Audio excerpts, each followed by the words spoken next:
This episode of the Modern Therapist Survival Guide is brought to you by Herd Bookkeeping and Tax. Tax season is about to get a whole lot easier. As a mental health care professional dedicated to your own practice, you're probably more familiar with your session notes than with your financial records. And this time of year can feel stressful and daunting. Luckily, Herd Bookkeeping and Tax is a platform designed to help you track the financial health of your practice and alleviate the stress around your business finances.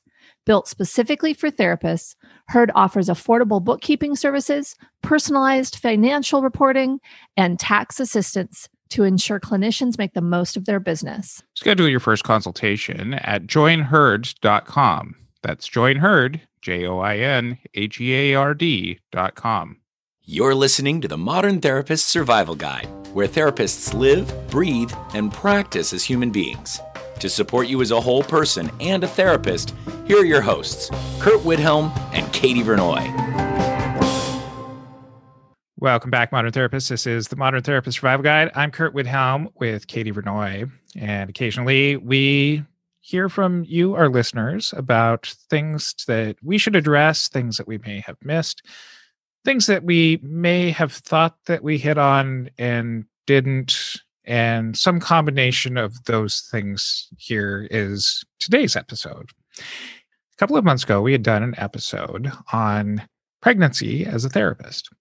And we had made a brief mention within that episode about infertility and kind of thought that we had done within the context of that episode a recognition of a certain segment of clients who may struggle with some of the things that we had talked about in that episode. When we had recorded that episode, we had the very good intentions of helping out the segment of our listeners who may become pregnant during their work. And today's guest reached out to us and said, you're really not doing enough when it comes to infertility. And Katie and I had a longer conversation. We exchanged several messages back and forth with today's guest, Tracy Gilmour-Nimoy. She's a reproductive therapist.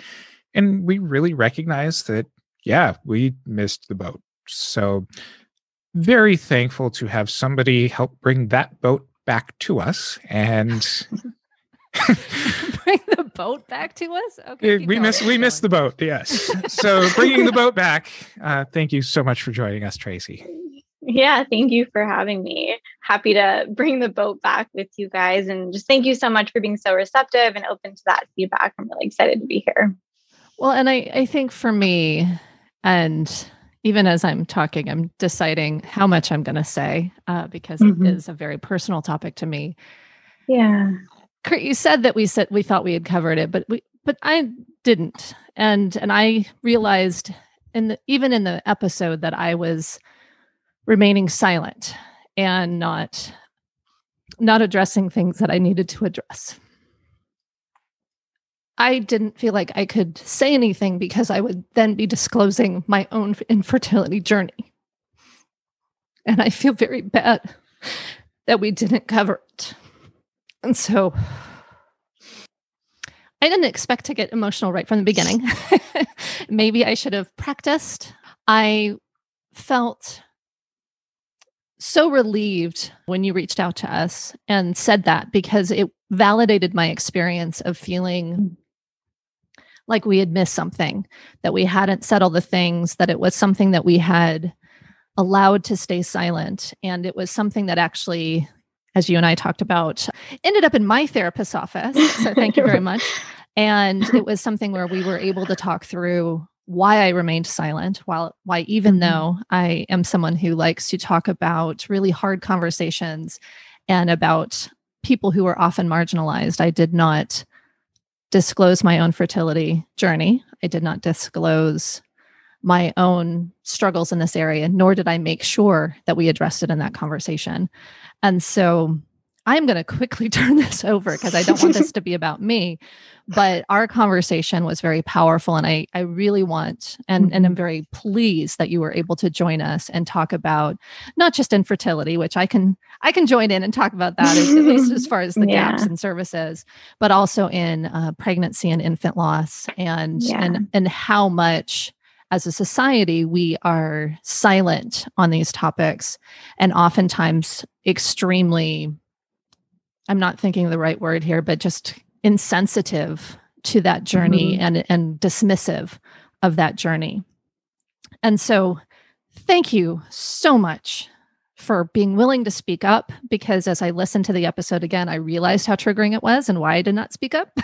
And thank you so much for being willing to share your information here. And as I'm sure you know, since you listened to the podcast, the first question we ask for everyone is, who are you and what are you putting out in the world? Yeah. Well, first, I just want to thank you for being vulnerable and sharing. And I think that the listeners will connect to your experience because, you know, fertility and pregnancy loss, reproductive health is such an isolating experience. Yes. And the way that we talk about it in the medical world, in the mental health world, and so, you know, within social media is very isolating. And so I think that people will, you know, that will resonate with people. And it's important to even just say like, hey, this is hard. And it's hard for me to talk about too. I think, Katie, you know, when we originally met, I shared like, gosh, I wrote that out. I sat with it. I kind of went back and forth. And then I was like, you know what, like there are people that feel the same way. And so thank you for opening up the conversation. I really appreciate it. So who am I? I'm a lot of things. You know, one of the big things is I'm a therapist. It's a really important part of who I am and my identity. And I recently, you know, shifted my clinical focus. So, you know, this time last year, I was just about 8 months pregnant with my first child. I was getting ready to go on maternity leave. I was really excited about all of those challenges. And then in the third trimester, we ended up losing the baby. And so I had to go through a pretty quick process of being induced and go through this delivery. And aside from just the grief that comes with losing a child, I had a lot of medical trauma. I had a very, you know, sort of traumatic delivery. And through that, had trouble getting the therapy that I needed, had trouble getting the medical care that I needed. And that lack of trauma-informed care and the awareness of, hey, there are some huge service gaps here is what motivated me to shift my focus a little bit. As the one person on this podcast who, in my relationships, we have not had infertility issues or these kinds of things. So I will be the learning wanderer through this episode. Okay. And hopefully helping our listeners who might be in my position be more sensitive to creating the kind of environment to where these kinds of mistakes aren't made. What kinds of mistakes do people like me and other listeners in my position make? So that way we can stop making those mistakes.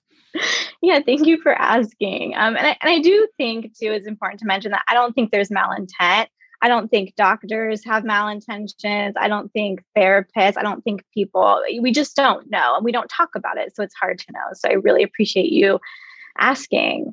You know, the biggest thing is, you know, having these conversations and not assuming that everybody's experience is the same. So not assuming that, you know, someone doesn't want kids if they don't have them, not assuming that they do want kids. And so just sort of like asking if it's okay to ask.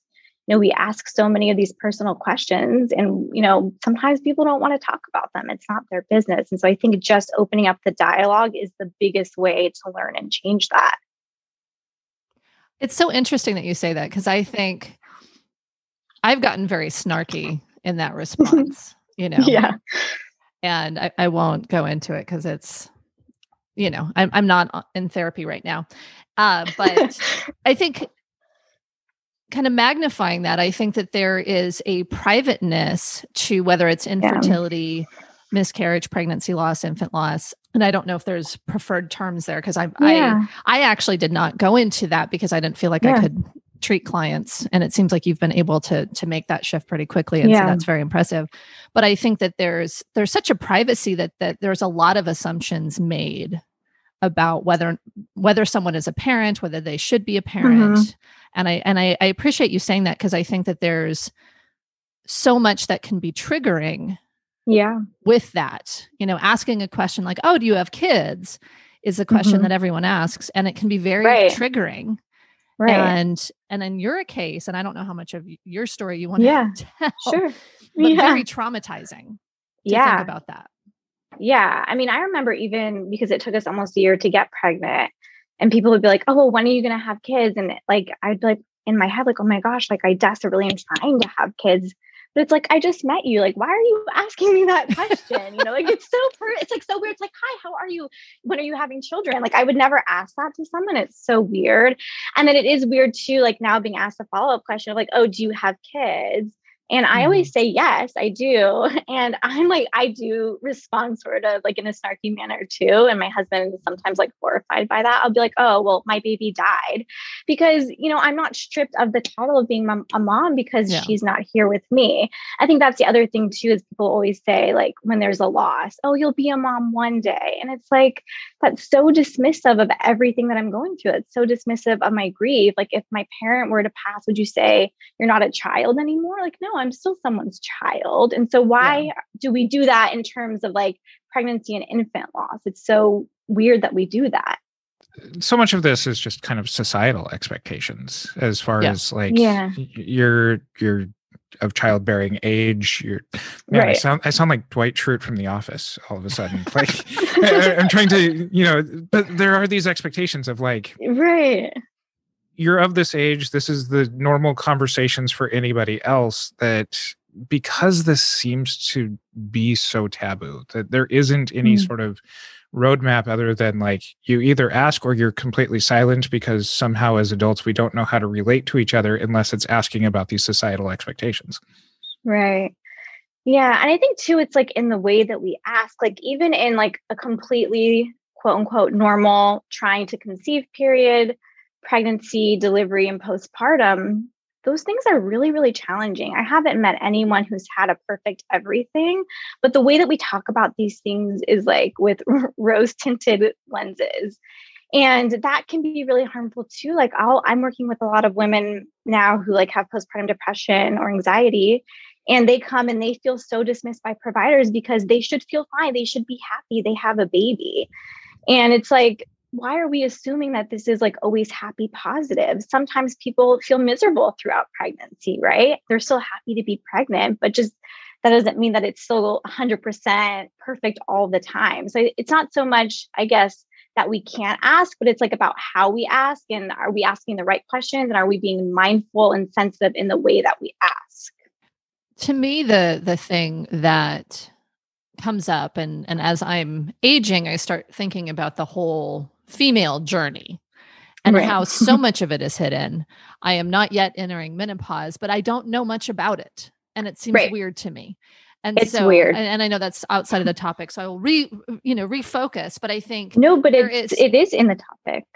But it's so centered on everything that happened to women, that happens to women, has to be hidden. If it is bad, if it's uncomfortable, or if it requires bodily fluids, then we're dirty.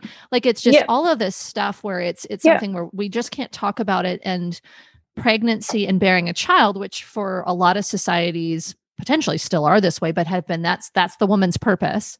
And so then it's hidden, it's rainbows and flowers and unicorns, and from super horrible morning sickness and kind of that kind of stuff, all of those things, all the way through to traumatic preterm births or pregnancy loss or kind of having a healthy baby and then getting postpartum depression. Like all of that stuff is not allowed. We can't talk about it.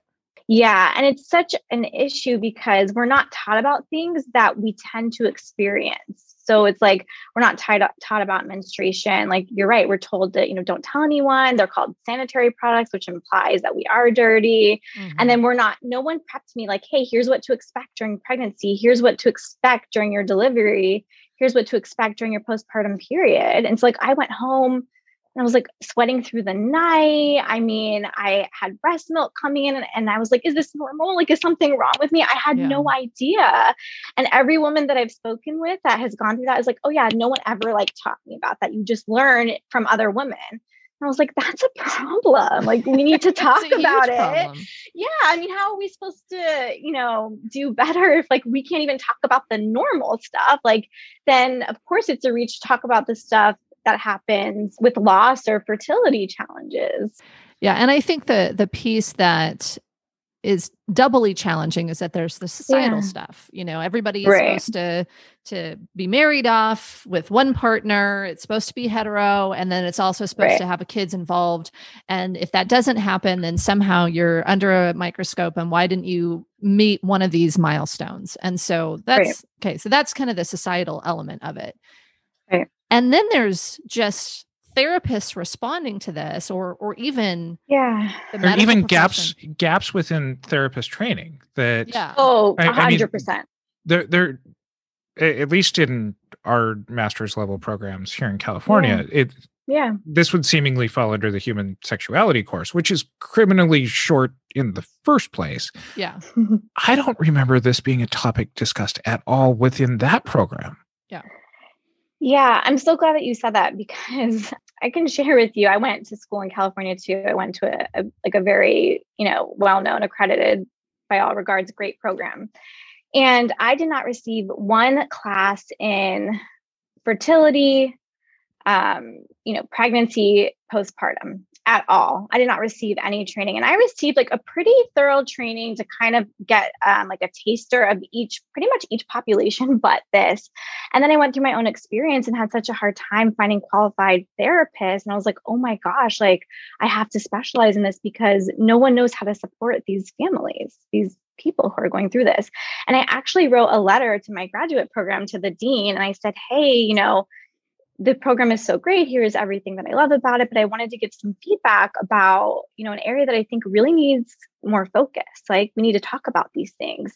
And I went through some of the statistics, it's 1 in 8 couples will experience fertility challenges. 1 in 4 pregnancies end in a loss. 1 in 4 people will have a loss. And so basically, the response was something to the effect of 70% of our students get a solid lecture in parenting.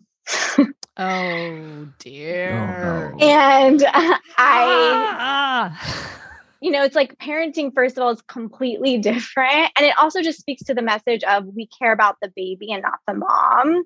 And this is so true. The second someone gives birth, it's all about the baby. No one cares about the mom. It's the baby, sleeping, is the baby feeding okay? And it's what about the mom who just went through so many physiological and emotional changes, who's staying up all night, who's running on empty, and you're only asking about the baby? The best thing for the baby is a healthy parent.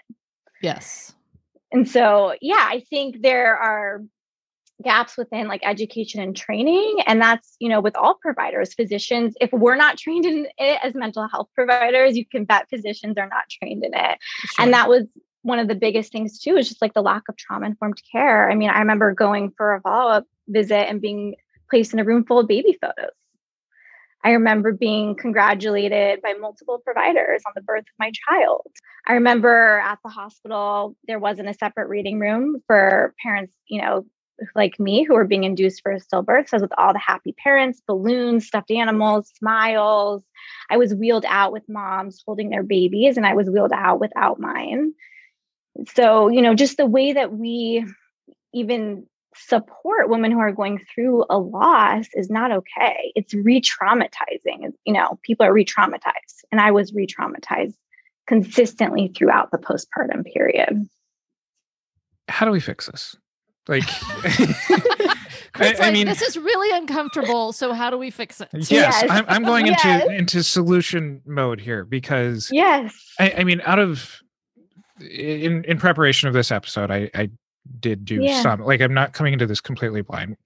And one of the only things that I've come across is there's a book by Janet Jaffe, Reproductive Trauma, Psychotherapy with Infertility and Pregnancy Loss Clients. This seems to be kind of one of the only things that's out there. Outside of advocating to programs that don't want to hear us, that don't want to make institutional changes, you're helping us broadcast this out to our audience. What other kinds of ways can we put this to help make it to where such a significant portion of the population is being re-traumatized so often? Yeah, I think advocacy is key. And it's why I sent that letter to my graduate program. I sent a letter to the hospital, and I ended up speaking to one of the VPs there. And essentially I wrote a very detailed email, all the stuff I experienced. And she called me and she said, I read your email every day for a week before calling you and imagined what it would be like if I was you, and I would feel the exact same way. And so she shared with me plans to amend some of those things. And then I gave feedback to my doctor about like, hey, don't put a woman who's had a loss in a room full of baby photos, or even a woman who's trying to get pregnant and isn't. You know, prep your staff, have them review the chart before they call and congratulate, right? And if the staff can't say like, hey, I'm so sad or sorry to hear about your loss, like, then they don't say anything, right? Yep. Don't have the staff call and be like, how are you? Right? I had people calling me, how are you? Well, not great. So I think like advocacy is key, and, connecting with other providers and training and advocating for change within the programs, because providers are leaving programs ill-equipped to work with this population. And, in our ethics, it's like, we don't only do good, but we have to do no harm. And harm has been done. And that is a problem. And we need to do better. And I think the need for advocacy is huge. And of course, I'm with you on that. I think the need for education and training, and more than just a single book that Curt's able to find on a Google search, because I could not find a therapist. Yeah. I could absolutely not find a therapist. And I love my therapist, but she doesn't get it. Right. And so it's having folks who have lived experience and or who have a great level of sensitivity be able to serve this population, because I just think it's something people don't want to think about. And it's so foreign to their own experience that it's hard to get to a place where we can sit with it. And most people want to go to the fixing it, right? Right. Well, you'll get pregnant someday, or it'll be okay. Or, it's that kind of, how do we, what else have you tried? Or what other steps can you take? Or did you go on vacation? Did you try to adopt? Like, it's like, people have a hard time sitting in this constant loss. And I don't know, were you the one that wrote the article, kind of this loss of an absence? I don't remember. It's like an absence loss versus a loss. I don't know. I'll try a shadow, like the shadow losses. The shadow loss. Yeah. Yeah, that's exactly it. And something to remember is that there's grief and loss at every stage, right? Yeah. If a woman doesn't have the delivery she wanted, that's a loss. If a woman wanted a girl and has a boy, that's a loss. I mean, there are just losses upon losses upon losses, aside from like a miscarriage or a stillbirth. There are a lot of losses. A lot of people who adopt, there is the grief that comes with not being able to have a genetic child. And so it's loss after loss after loss. And, we're so anti-grief, anti-pain that we do tend to like go to like, hey, let me fix it. And some things just can't be fixed. And in grief work, the biggest tool I use, because I do a lot of grief work, is just holding space and just saying, this is so awful. This is so awful. I wish it was different for you. I can't change that. What I can do is support you and be here with you. And when I say that to people, they're like, oh my gosh, you're the first person who has just said how awful it is. You're the first person who didn't tell me to do this or to do that. And I think that that's the biggest thing to remember, is that when someone's grieving, they're not looking for a solution. They're looking for a witness. They're looking for someone to sit with them as they say, oh my gosh, my life exploded. This is so awful. And they're looking for someone to sit with them in that so that they don't feel as alone. Yeah. So I want to get a little bit more specific into what therapists should know about each of these stages. And just to add to your list of losses, there's also a loss of identity if you don't ever get to be a parent. So I want to also say that loss too. So what do therapists need to know about infertility and the fertility process? And I can support on this one. So totally. First. I mean, there's so much. And the one thing I will say is that, like, even with this like credential, which is fairly new, the Certified Perinatal Mental Health Professional, which is through Postpartum Support International, and is only a thing since 2018. So just shows the gap in the field, that there are then subspecialties. So I did go to a therapist who said, yes, I specialize in this, but they didn't really specialize in loss or trauma. And so I really realized that there are, specialties within the specialty. And I think fertility is one of those. So with fertility, one of the most important things to be familiar with is the medical terminology. There are a lot of different treatments and medical intervention. And if you have a client who is going through that, you obviously you're not a doctor, but you need to be familiar with what that entails because there are some differences. There is a huge financial burden that comes with fertility challenges. It's typically not covered by insurance, which is so infuriating because no one chooses fertility challenges. That's not a choice. And so it's either 100% out of pocket in the best case scenario. I've heard of 50% covered, which is still thousands and thousands of dollars. It's the physiological changes that come from hormones. There are hormone treatments being done. It's sometimes surgery of egg retrieval. And so having an understanding of all the medical treatments and then like the emotional toll that all of those things take, because it's not just like a one and done. It's you go and first you run a bunch of tests. And then if you proceed with a treatment, that's a whole nother thing. And then if that doesn't work, there are other treatments. And so it's a very long and exhausting process. And all the while, it's a constant 2-week wait. So it's the 2 weeks of trying to track ovulation, and then it's the 2 weeks of taking pregnancy tests. And so it's a constant waiting period. There is no break. There is no reprieve when someone is trying to conceive and they're having difficulty. And so being familiar with all of those things. And I think the other thing that kind of speaking to the emotional piece is that there's a big focus on an internal focus on your body and what am I doing to make it work? Is this too much exercise, not enough exercise? Yeah. You can go down 7 different rabbit holes on what you should do for diet, acupuncture. I mean, there's so many different things, and it becomes like the introspection. I don't think it's very helpful. I uncovered after years of this, but I think it's that piece of like, okay, am I too stressed? Am I not stressed enough? Like it's constantly watching your body to see if it'll perform a function that increasingly more and more of your friends are able to perform. And so it becomes this thing of, okay, what's wrong?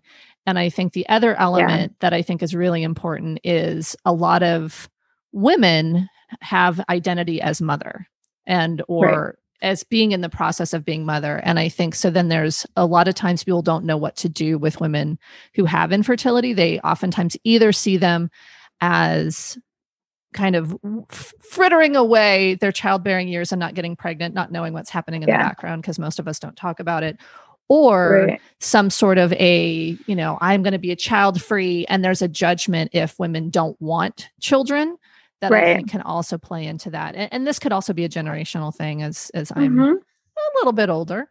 But I think that there's this huge emotional element to it of identity.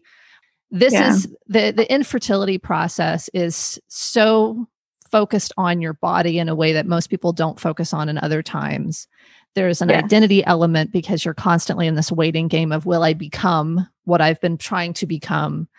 And then there's the grief of that not becoming. And the thing that I had read at one point, and it was so resonant for me, is, and it lives in, for those of us fortunate enough to have an extra space that we've allotted to a child, it lives in how long do you wait to resituate that space?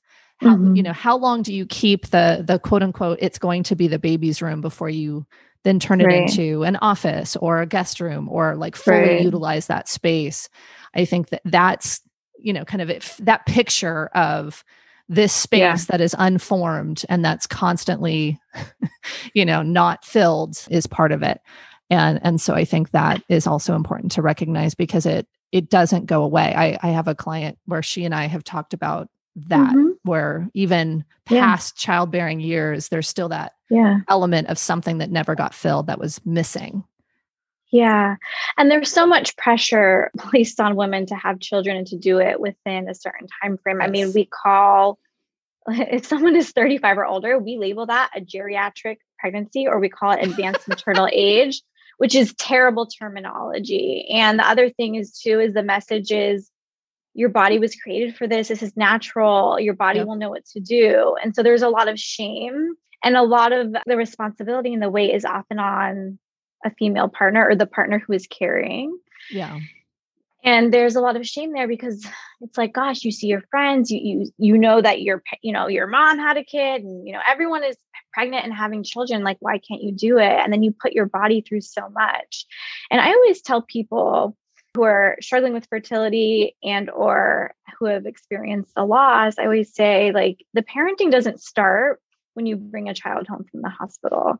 The parenting starts prior to even getting pregnant.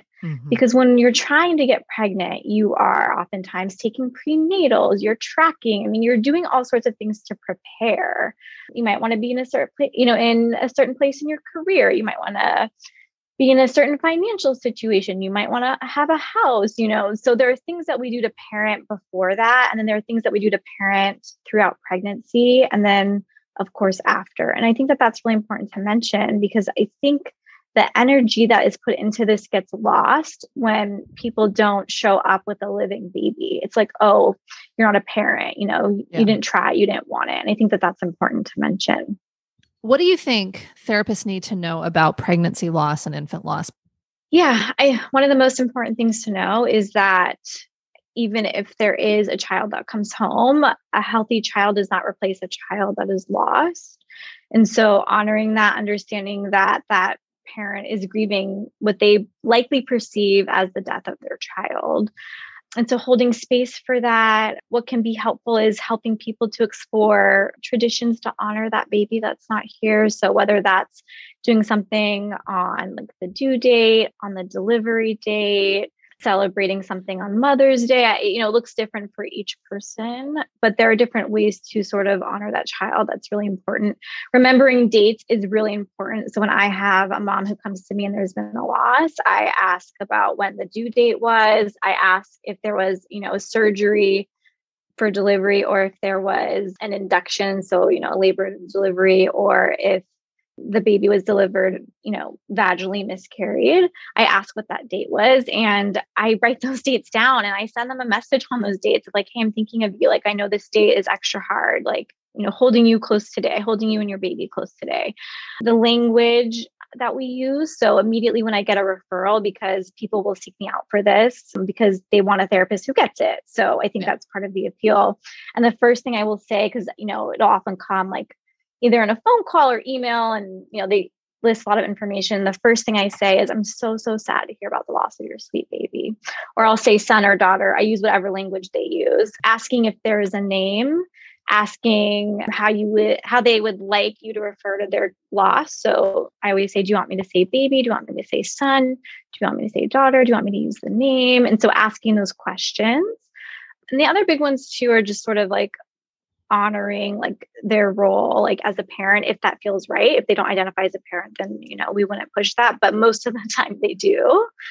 And honoring their sort of autonomy in being able to share what they want to share. And if they don't want to share, that's okay too. So there is a lot of guilt that comes with miscarriage and stillbirth, where people say like, oh, I feel like I should be talking about it, or people ask and it's on me to share. And I always tell people, you get to choose. And if today you want to tell the world, and if tomorrow you ignore everyone, that's okay. And any expectation that's placed on you is not right. This is about you, not the other people. And that's something that I think we struggle with as a society with grief. It's like we reach out and then we get mad and say, well, I reached out to you and you didn't contact me. And so letting, people know that it's not about anyone but you, and you get to make the call.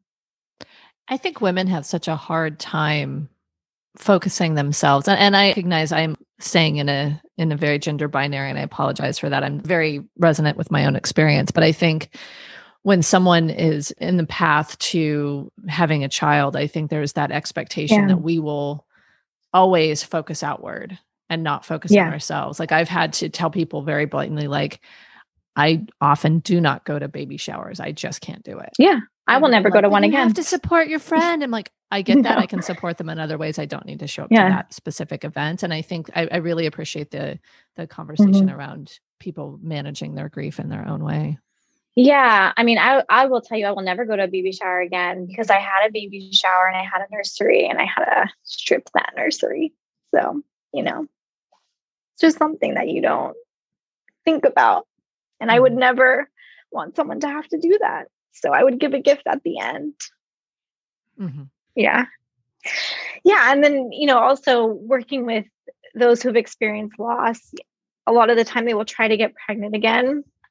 And so something that I forgot to mention is understanding that fear of future loss is a trauma response.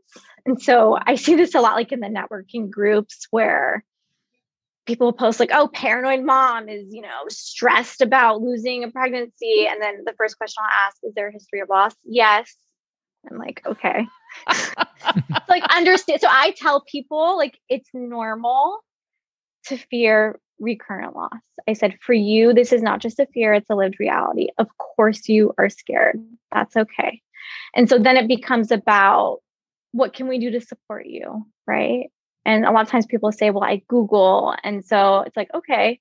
And then they'll say, well, I Google and sometimes that's helpful, sometimes that's not. So then it's about like helping them to explore like parameters around that. So it's like, okay, maybe we only Google X amount of time, or, maybe we only look at this source, so you help them to sort of figure out what they need to do so that it's not going overboard, but it's still helpful. And something that we didn't mention that's really important is that there's a common pattern of women having a bad feeling throughout pregnancy and being dismissed by medical providers only to end up having a loss. And it's pretty much the story every time someone comes in. And there's a lot of research about this. We don't really know why. We just know that it happens, that women are in tune with their bodies and they know. And it happened for me the second I found out I was pregnant. I said, something's wrong with this baby. And I was constantly told no, no, no throughout until essentially the end of the pregnancy. And they're like, oh yeah, something's really wrong. And it happens all the time. And then women feel bad. So they don't, ask for what they need. And it's just so isolating and devastating. And then when it happens, it's like, oh my gosh, like I was right. And then it becomes a fear of in another pregnancy. Am I scared because I have that bad feeling and I was right before? Or am I scared because this is a trauma? And I have talked about this with my own therapist because obviously she specializes in this too. And I was like, I don't care. I'm going to believe someone if they tell me something's wrong. I don't care if it's trauma. What is the harm in believing someone? You can still help that, help them to explore, a care plan or, ways that they can feel supported. But honestly, if they have a fear and they feel better having an extra test after having a high risk pregnancy or a loss, why not? What is the harm? I just don't, what's the harm? And that's a little bit different. That's important for a therapist to know, because I would say like with other stuff as a clinician, we might be like, okay, like there's some anxiety here. We don't want to, appease that or enable that. But I think that that's different when there has been a history of that. Do you have any special considerations or advice for working with partners of people who are going through this process as well? Yeah, it's such a good question. And I'm glad you asked, because the non-pregnant partner is often forgotten. One of the most important things is letting them know that their experience, feelings, and grief is valid, even if it looks different than that of their partners. And oftentimes it will look different. And this can create stress within the couple, whether that's through couples therapy or through them, sorting through that between the couple without support, having those conversations of, this is my experience, like what's yours? And then having understanding that it's okay if they're different. It doesn't negate the other person's experience. And that's pretty common. And then letting the non-pregnant partner know, like, hey, it's not just about the person who delivered or who was pregnant or who carried, this is about you too. It's okay for you to express how you feel. It's okay for you to need or to ask for support, because the non-pregnant partner often feels like they have to sort of like come in and, not express emotion and just sort of show up, and their job is to hold it together. And I think like what ends up happening a lot of the time is the person who physically goes through the loss tends to grieve at a faster rate. I mean, there's not really like a path for grief, and, grief is not linear, but they tend to sort of feel very deeply earlier on. Whereas with the non-pregnant partner, there's often a little bit more withdrawal, and then like the processing happens at different paces. And so then like later on, like several months or a year later, the non-pregnant partner might have an experience that the person who went through the pregnancy or delivery had earlier on, if that makes sense. I think just like something that's really important to quickly cover is just how the pandemic has impacted all of this. I know everything is impacted by the pandemic, but something that's unique to reproductive health is that no partners can go to any of the doctor's appointments. And so with fertility, think about that. Oh my gosh. Yeah.